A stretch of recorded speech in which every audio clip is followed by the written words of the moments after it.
Hey guys, what's up? Thanks for clicking on my channel. This video is for anybody that owns or knows somebody that owns a second generation Ford Escape. And if you do not know, they're notorious for rust.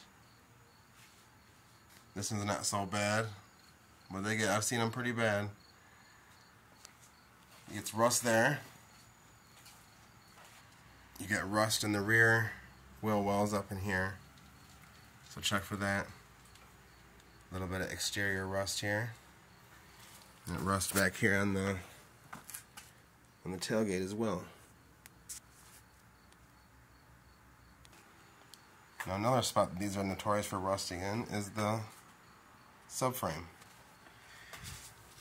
So if you're having any steering issues or shaking or rattling or something's going on underneath the front end, there's a good chance it's probably your K-frame or subframe, whatever they want to call it. They got different names for it, but I call it a subframe. And I'm about to show you how I took it off real quick. So I'm hoping this video helps you out. Alright, so we got 4 18mm bolts that go on this cross member. This is located underneath the subframe. That was the very first thing that I took off. Then you got this, I didn't take this off yet, but this is a stabilizer bar. I took that off after I had the subframe on the floor over here. This here is a support bracket, and this is actually the front. This connects to the front engine mount, and you got 4 15mm bolts that go in here. This one is just a 10mm bolt, and that's to hold on a piece of the plastic shroud. And then the back here you got a 21mm, and that attaches to the bottom of the driver's side of the subframe. Let me show you that real quick. That'll connect right there. And you got a nut that goes on the end of there. Let me walk over here to the side. You're going to do exactly the same thing to this side as you do to the right side. You got to take your tie rod end off. Stabilizer bar link.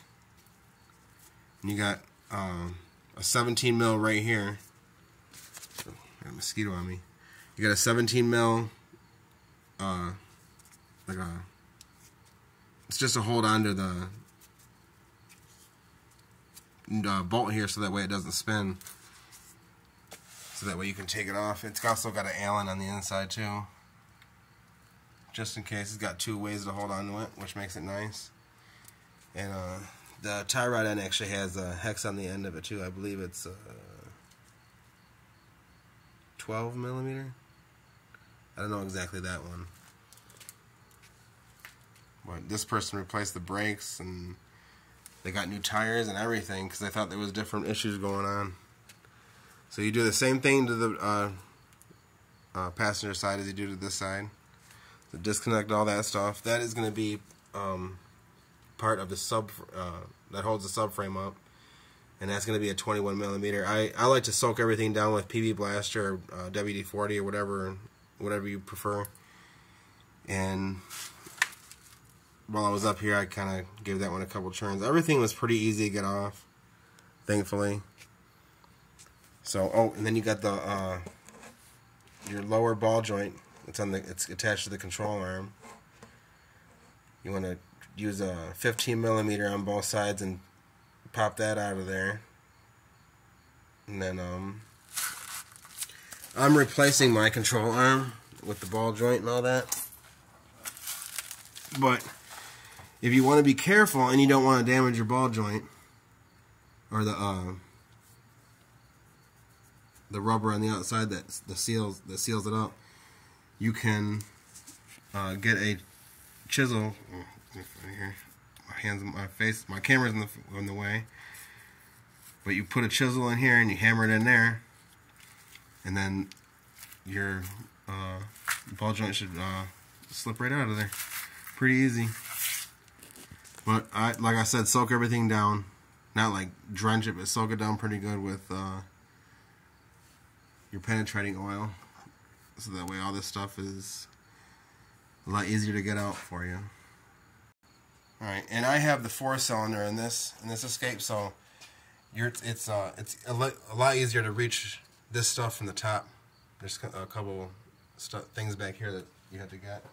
I'll show you in a second, but I used extension here, 1/2 inch extension, and I used a swivel, 1/2 inch swivel.